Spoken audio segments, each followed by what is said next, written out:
Nah kalau kita mau jadi businessman, kita pasti bikin kesalahan di awal. Kalau bilang takut bangkrut itu udah nggak apa-apa, pasti bangkrut, it's okay. Bangkrut itu tidak semenakutkan itu kok, kita ada Tuhan. Dan banyak banget yang Tuhan ngomong tuh kita di situ, Tuhan lembutin hati kita tuh justru di situ.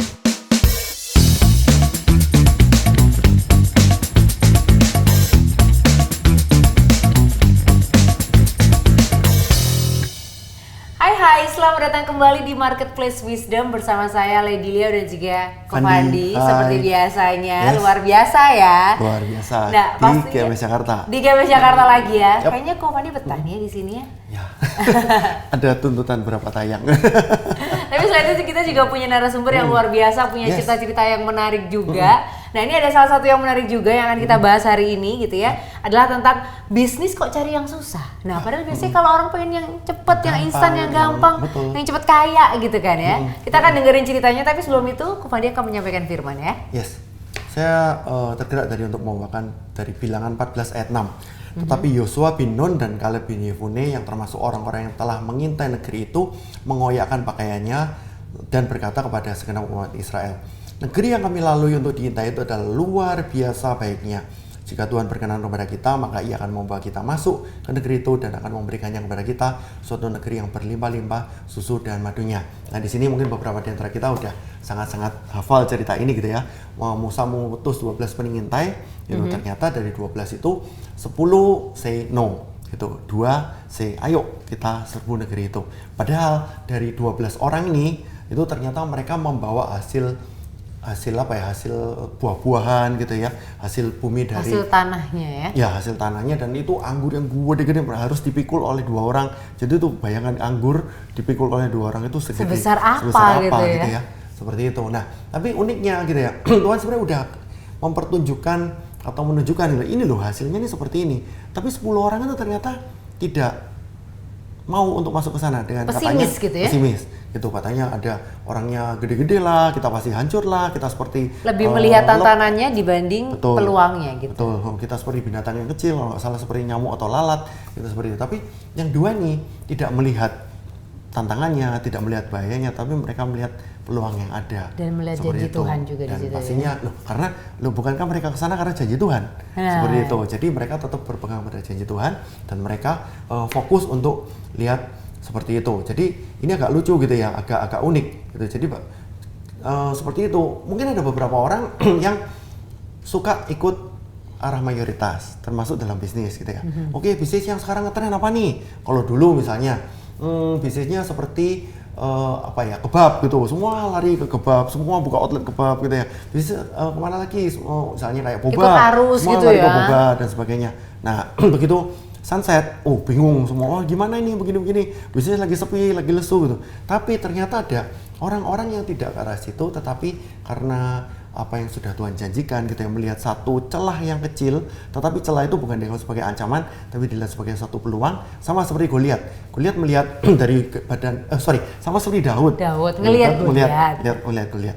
Dari badannya segede itu ternyata ada satu celah di dahinya, itu yang ternyata bisa dilempar batu, dan Daud ternyata sangat-sangat ahli untuk bisa dan sudah berlatih untuk bisa melempar batu sampai ke dahinya Goliat, dan akhirnya gitu. Padahal waktu itu sama aja, orang Israel berapa banyak yang yang takut, tidak ada yang berani. Tapi hanya karena satu orang ini yang namanya Daud yang berani dan membawa sebagai wakil Allah, itu akhirnya Goliat kalah, dan semua orang jadi gini, namanya Daud dicatat sepanjang masa dan semua orang tahu itu adalah Daud. Karena Daud mau menerima tantangan ya. Yes, gitu. Okay. Dan ada beberapa orang di sini kalau memang Tuhan suruh untuk sesuatu yang benar-benar sekarang celah atau potensi yang sangat-sangat kecil, tapi kalau memang Tuhan yang suruh dan Tuhan memberi peneguhan untuk ke sana, ya lakukan gitu. Nah, meskipun susah gitu ya. Meskipun susah, tapi Tuhan pasti kasih tontonan. Amin. Semoga diberkati ya semua. Nah, sama nih seperti cerita kita untuk yang kali ini gitu ya. Biasanya orang cari yang gampang. Mungkin sama seperti 10 orang yang tadi udah Ko Fandi ceritain. Atau semua rakyat Israel di waktu zamannya Daud. Iya, ngelihatnya tantangannya terus jadi takut. Tapi yang satu ini malah seperti 2 orang pengintai itu tadi. Atau sama seperti Daud. Seperti Daud gitu ya. Berani memegang janji Allah yang sudah diberikan gitu ya, dan mau menerima tantangan dan nyari yang susah. Nah, ini unik sekali ya. Makanya kali ini kita akan ngobrol dengan salah satu narasumber kita. Namanya adalah Ko Friendly Laimena. Dia adalah seorang bisnismen dan juga punya PT Bahari Prima Manunggal. Nah, ini bisnisnya katanya bukan cuma satu, tapi banyak dan susah-susah. Ya. Nah, ini unik banget ya. Makanya kita akan ngobrol dengan Ko Friendly. Halo Ko, apa kabar? Baik. Baik ya, sehat-sehat semuanya. Sehat. Istri di rumah, Baik, lagi baik. kerja juga, Baik, kerja anak-anak semuanya sehat ya? Sehat, terima Oke. kasih. Lagi sibuk apa nih kok akhir-akhir ini? Honestly, saya tuh orang yang waktunya cukup fleksibel. Oke. Gitu, jadi saya nggak banyak waktu untuk kerja karena banyak kan kerjaan saya memang saya pengen sesuatu yang saya nggak harus work in the business. Oh, oke. Gitu, jadi kayaknya 1 minggu waktu saya untuk pakai kerja nggak lebih dari 10 jam. Oh, itu impian banyak orang tuh. Nah itu, kayak banyak orang pengen tuh kayak gitu. Coba dibagi Kita juga ke pengen kayak gitu, Kita ya. juga pengen kayak gitu. Gimana nih kuncinya nih? Saya lebih banyak habis waktu untuk honestly lately sih lebih banyak di pengembalaan, saya CGL jadi lebih banyak ketemu anak-anak. Tapi kalau untuk kerjaan sendiri saya nggak terlalu banyak lagi untuk konsumsi waktunya. Wah, ini berarti udah sampai level kebebasan finansial Nah, gitu ya. financial freedom nih ya. Yes, yang tapi pas- financial freedom nggak macam-macam gitu ya. Tapi benar-benar ternyata didedikasikan untuk pengembalaan. Nah itu dia. Wow. Nah itu salah satu bisnis yang sulit yang pernah ditanganin sama Ko Friendly katanya tentang dunia perikanan ya, betul ya Ko? Itu bisnis awal saya. Dari awal memang sampai sekarang itu yang masih paling banyak konsumsi waktu saya. Main bisnis saya itu. Tapi nggak cuma spesifik di perikanan aja. Kita proses ikan yang cukup banyak orang yang kerja dan nggak bisa berhasil baik di situ karena cukup kompleks. Karena kita fokus di yang ikannya dimakan mentah di customer. Oke, contohnya Jadi ikan-ikan apa aja? ikan Salmon Indo gitu, kita tuna. Tuna. Di Amerika, di Jepang dimakannya mentah. Berarti standar kebersihannya, standar kesegarannya tinggi. Itu banyak yang kerja dan jatuh bangun. Nah kita konsisten aja di situ karena di kerjaan yang susah marginnya ada. Di kerjaan yang terlalu gampang semua orang bisa kerja, akhirnya kerja bakti. Ya, price war gitu ya. Price war, kerja bakti. Ya. Yang memang agak unik ya. Padahal setahu saya pengusaha di bidang perikanan rata-rata biasanya tidak di Jakarta gitu. Misalnya kalau nggak salah di daerah misalnya dekat pantai gitu atau malah di Ini pulau-pulau. Jakarta dekat Ancol. Oh bukan, Bukan. maksudnya bukan. Oke. Ancol itu apa? Another another Oke. issue lah. Memang kita banyak di luar pulau, di pulau-pulau kecil, di NTT, di Maluku Utara, di Sulawesi Utara, di Papua, di Jakarta juga ada. Jadi memang kita cukup spread out, kita cukup nyebar. Udah berapa lama nih kok di bisnis perikanan ini? Saya mulai perikanan kira-kira 2008. Nah, jadi kenapa sih milih? 2024 ya. Kenapa sih milih yang susah? Sebetulnya itu cukup a tricky entry point. Oke. Jadi karena saya dapat kesempatan mulai dari bawah, mulai dari awal, saya bilang ini kesempatan karena banyak orang nggak ada kesempatan itu. Pulang bisnis papanya udah gede, papanya udah tua, sini bantuin, nggak ada kesempatan mulai dari awal. Dan menurut saya itu nggak enak ya, so it's a privilege untuk mulai dari awal, untuk mulai with nothing, it's a privilege. Jadi saya mulai dari awal. Di awal kita jualin barang orang, kita broker, kita barangnya sama dan jenis-jenis ikan lain. Nah, kenapa sih kita milih yang susah di awal? Karena kalau yang terlalu gampang, marginnya tipis. Kalau yang susah masih ada marginnya. Dan waktu saya pikir nih kita nggak ada duit, namanya yaitu mulai dari awal. Saya ngomong sama, saya pilih klien, namanya broker, kita mesti punya banyak kenalan. Saya pilih klien yang saya tahu price sensitif. Jadi dia price sensitif, orangnya price sensitif, berarti dia mesti kasih kelebihan lain. Keuangan dia mesti berani bayar cepat. Dari berapa klien yang kita kerja, saya pilih satu, saya tahu ini orang ini punya price sensitivity luar biasa. Jadi kalau kita kasih harga miring dikit, dia akan very motivated untuk bantu secara finansial. Saya bilang ke dia setelah beberapa pengiriman, tapi bukan dari produksi sendiri, dari produksi orang sebagai broker. Dan saya bilang saya bisa kasih barang yang at least kualitasnya sama. tapi harga lebih murah. Tapi bantu saya keuangannya. Kenapa saya bisa gitu? Karena itu tadi kerjaannya susah, masih ada margin. Kalau nggak ada, kalau terlalu gampang saya offer kayak gitu, itu bunuh diri, nembak kaki sendiri. Nah maka itu titik awal kita mulai. Titik awal kita mulai bahkan itu seakan-akan dagingnya kasih dia. Saya cukup makan dengan tulang dan kulitnya aja masih cukup. Nah kerjaan yang susah itu kasih kita ruangan untuk kerja seperti itu ya masih bisa kenyang. Itu titik awal kita. Jadi cari yang susah, karena yang susah itu nggak banyak yang bisa jual mahal.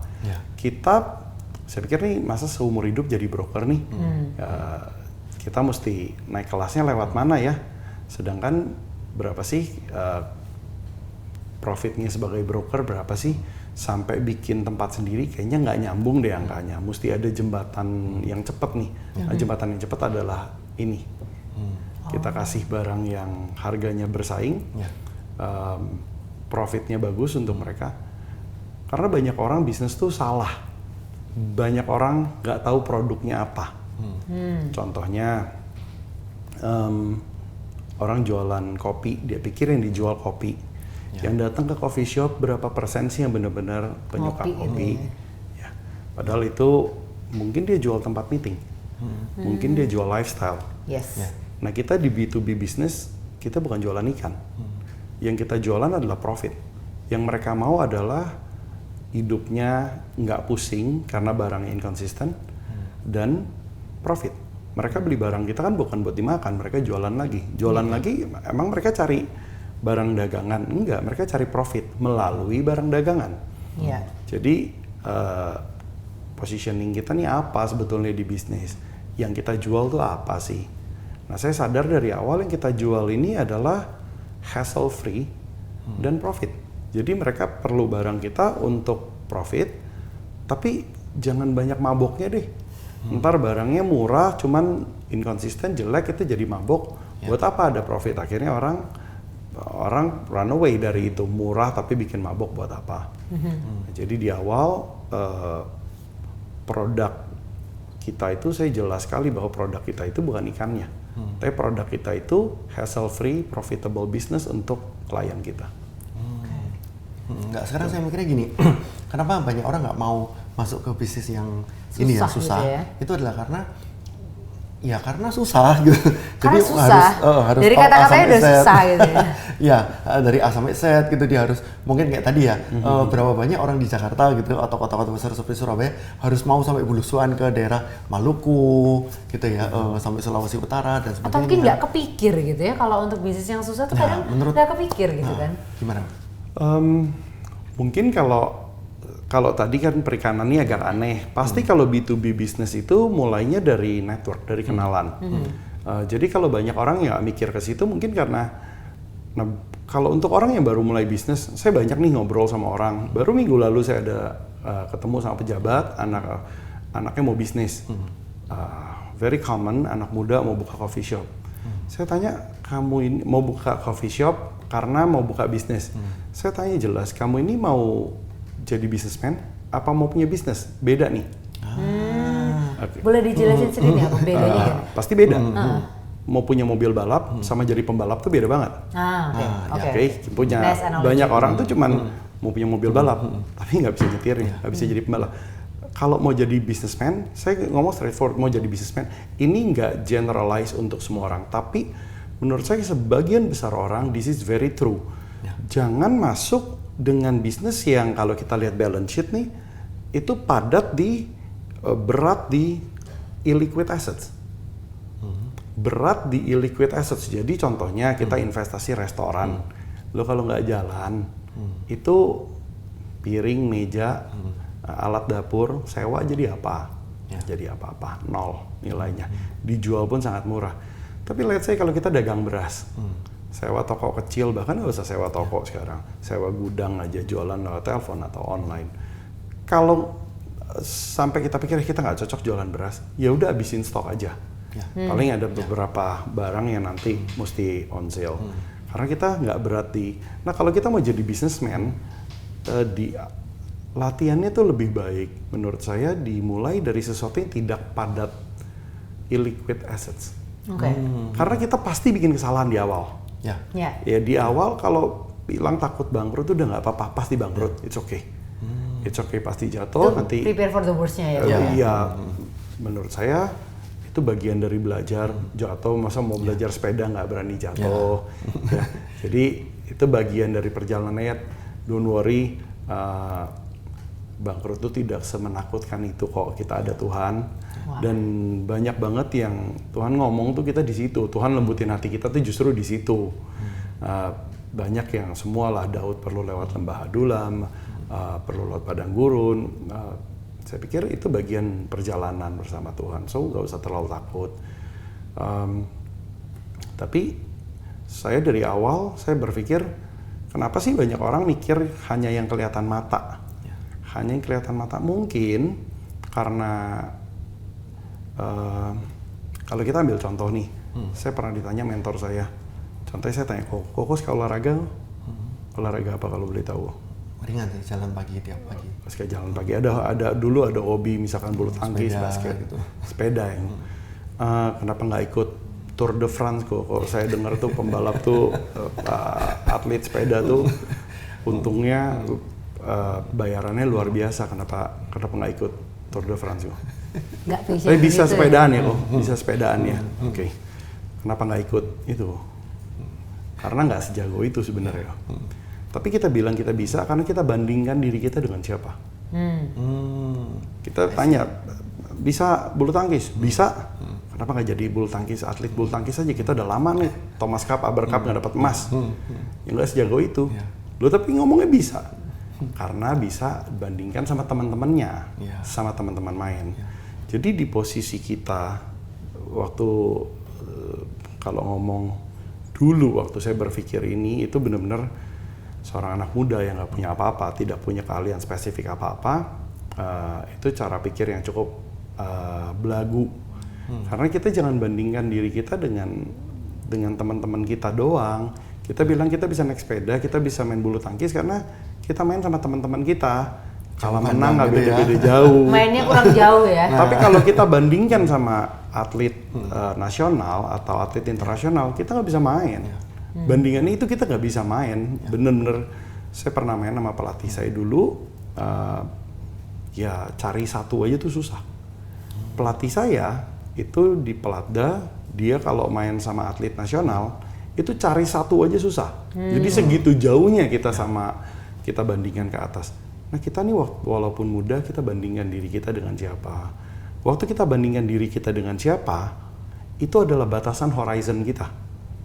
Kalau kita bandingkan diri kita sama teman-teman kita, ya horizon kita itu aja, apa yang kelihatan mata. Tapi waktu kita bandingkan jauh, kita pasang challenge yang jauh, akhirnya mau nggak mau radarnya juga semakin jauh. Semakin buka sesuatu yang mungkin nggak di permukaan. Dan kenapa specifically masuk ke B2B business?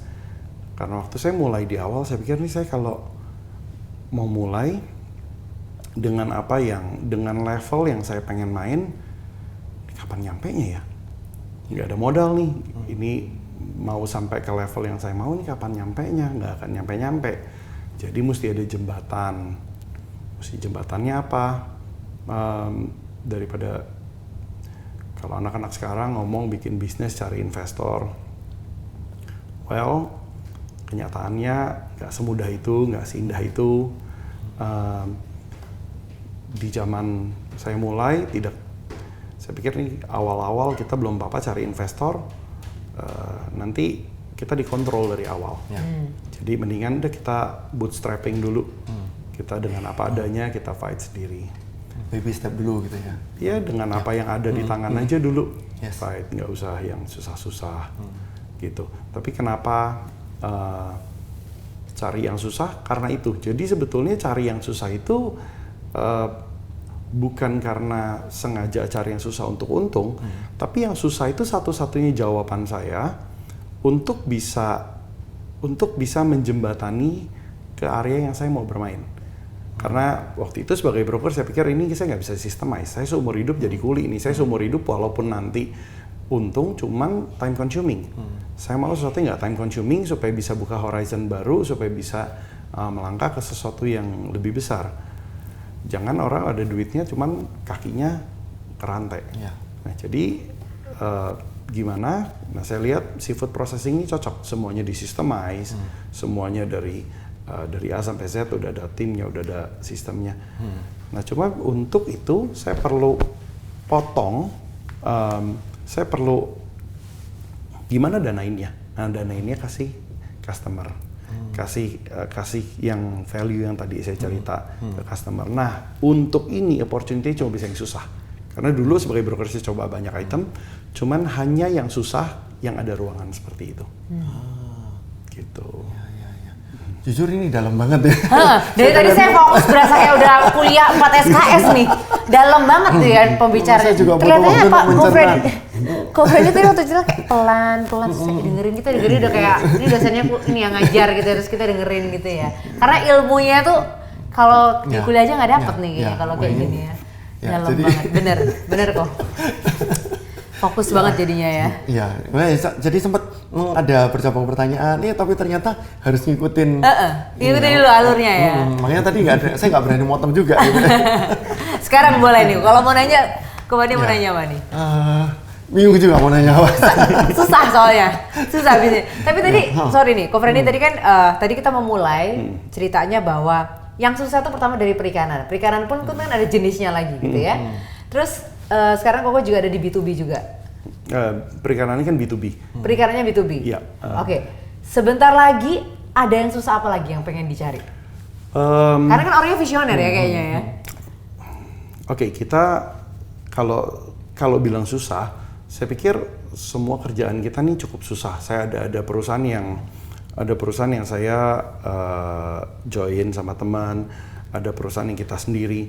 Tapi semua yang kita kerjakan itu kita nggak mau yang mainstream. Kita mau yang sedikit beda deh. Mungkin bukan barangnya, approach-nya berbeda aja beda banget. Jadi kalau di perikanan di setiap tempat-tempat kita nih di pulau-pulau kecil kita mau mulai masukkan penangkapan. Penangkapan ikan pelagis kecil. Ini sebenarnya bisnis yang common, semua orang bisa.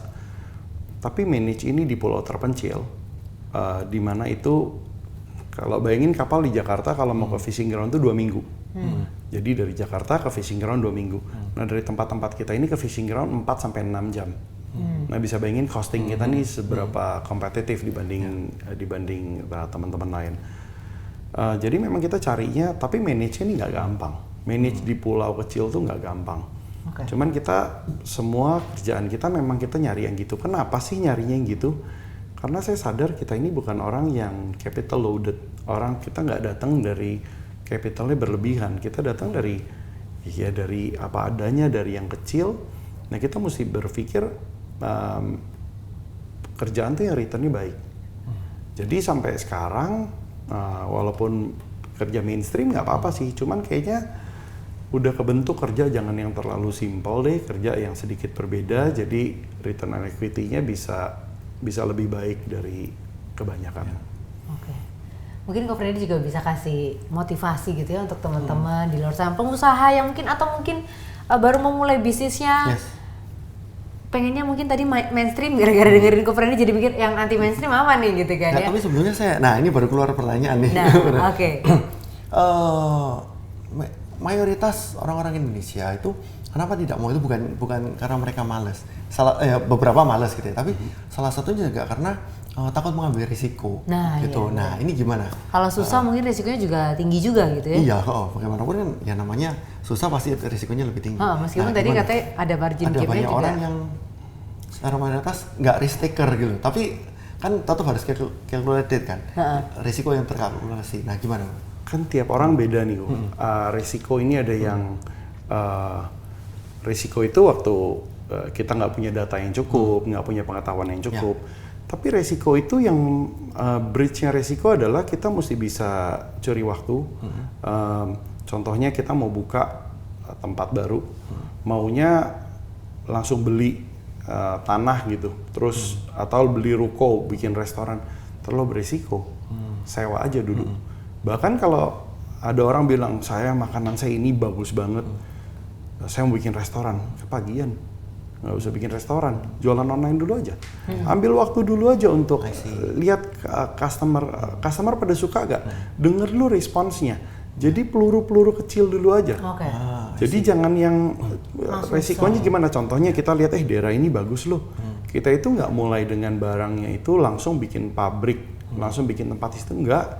Kita di situ buka tempat kecil, ikannya kirim pakai pesawat deh ke salah satu tempat terdekat kita. Jadi dengan itu kita minimize the risk. Jadi jangan langsung dengan meriam, peluru kecil dulu aja. Jadi kalau ada misalkan katanya jago bikin bolu, mau bikin toko, nggak usah bikin toko dulu. Coba jualan online dulu. Coba jualan ke kenalan-kenalan dulu sih, the response. Gitu. Jadi potong resiko dengan apa? Dengan peluru-peluru kecil, langkah-langkah kecil. Jangan langsung bold move. Nice ya, nice insight buat kita semuanya ya. Oke. Boleh kok dikasih motivasinya untuk para pengusaha atau mungkin teman-teman yang baru mau mulai usahanya juga? Oke, kalau untuk baru yang mau mulai usaha, saya pikir jangan langsung, banyak orang kita ini hidup di zaman yang silo lihat keberhasilan anak muda. Kayaknya zaman sekarang tuh benar-benar tergila-gila dengan anak muda yang tiba-tiba berhasil. Instan ya? Flexing juga. Instan, dan kita tuh tergila-gila dengan namanya prodigy. Jadi anak muda yang sudah berhasil. Tapi setiap orang punya waktunya, jadi setiap waktu ada orangnya dan setiap orang ada waktunya.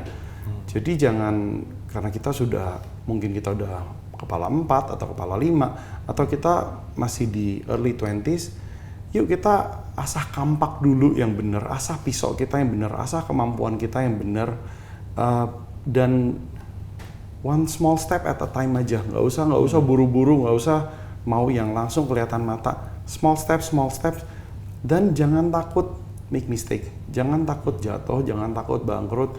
Nggak semenakutkan itu kok. Nggak semenakutkan itu, nggak semengerikan itu. Dan justru waktu kita di bawah itu, penyertaan Tuhan tuh sempurna. Amin. Justru di situ pengenalan kita akan Tuhan tuh sempurna. Ayub itu ngomong bahwa dulu dia kenal Tuhan melalui kata orang, tapi dia bilang sekarang dia kenal sendiri itu setelah dia lewatin segala kesulitannya. Jadi pengalaman rohani saya itu berbeda banget setelah lewatin waktu-waktu nggak enak itu. Di situ pengenalan saya akan Tuhan bukan dari kata orang, bukan lagi dari khotbah, tapi dari pengalaman pribadi. So, siapa yang udah ada, Tuhan taruh apa di hati kita, ayo move forward. Jangan diem aja, ayo move forward. Tapi kalau yang pisaunya belum tajam, jangan buru-buru. Mau buka toko, mau buka pabrik, mau buka apa, jangan buru-buru. Ambil waktu untuk asah pisau benar-benar, tapi juga jangan diem aja. Yuk melangkah yang kecil-kecil. Jangan takut jatuh, di situ justru di lembah terdalam kita akan ketemu Tuhan di situ. Amin. Yes, amin. Wow, ini setengah jam yang daging ya kalau kata anak-anak zaman sekarang nih isinya daging gitu ya. Betul. Very deep ya, it's very deep. Thank you so much loh, Ko Freddy udah menyempatkan waktunya. Setengah jam kurang kok. Part 2 ya. Ntar Ko Freddy datang lagi ya. Kalau mungkin Biskon ngadain seminar diundang nih pembicaranya ya. Bisa jadi. Betul. Terima kasih banyak waktunya. Mungkin bisa doain kita juga kali ya Ko Freddy ya. Doakan jemaat-jemaat gitu ya, yang lagi mau merintis usaha. Doanya gampang, CGL soalnya. CGL, betul. Udah terbiasa tiap minggu ya. Oke. Silakan. Yuk, mari kita berdoa. Tuhan, kami mau berdoa untuk anak-anak-Mu Tuhan, apa yang sudah Engkau taruh di hati mereka. Tuhan, bagi yang sudah Engkau taruh di hati mereka sesuatu, Tuhan berikan mereka courage, berikan mereka kesadaran bahwa Engkau ada, Engkau nuntun mereka, Engkau di depan, Engkau sudah ada di masa depan mereka Tuhan, sehingga mereka berani melangkah Tuhan. Tuhan, dan jika ada teman-teman yang punya keinginan, tapi belum tahu mereka mau kemana Tuhan, Tuhan, ini adalah masa yang baik untuk mereka mengenal Engkau, explore lebih tentang dirinya, tentang hidupnya bersama Engkau Tuhan. Tuhan, Kau bukakan hikmat, marifat untuk mereka, Kau berbicara lebih di hati mereka Tuhan. Amen. Engkau yang bukakan apa yang Engkau mau mereka pakai hidupnya. Karena Engkau adalah pemilik hidup mereka Tuhan. Yes. Engkau yang berikan mereka marifat-Mu untuk tell them what you want them to be, what blessing you want them to bring upon the world Tuhan. Terima kasih Tuhan, di dalam nama Yesus kami berdoa. Amin. Amin. Bro Randy, thank you. Thank you. Sangat-sangat dalam. Mungkin Thank perlu you. nonton ini beberapa kali. Untuk biar bisa mengerti meresapi gitu ya. Apalagi kita yang live ini dari tadi ini nggak panas. Oke, Thank tapi you, nggak thank apa-apa. you. Luar biasa sekali sharingnya pada kesempatan kali you. ini. Buat teman-teman yang mungkin mau komen, mau nanya ke Ko Frendy, boleh langsung di kolom komen ya. Nanti kita bantu tanyain. Yes. Dan pastinya jangan lupa like, share, dan juga subscribe. Kita ketemu lagi di next video ya. Yes. Saya Lady Liao dan Ko Frendy, kita pamit. Bye-bye. Bye-bye. Good day.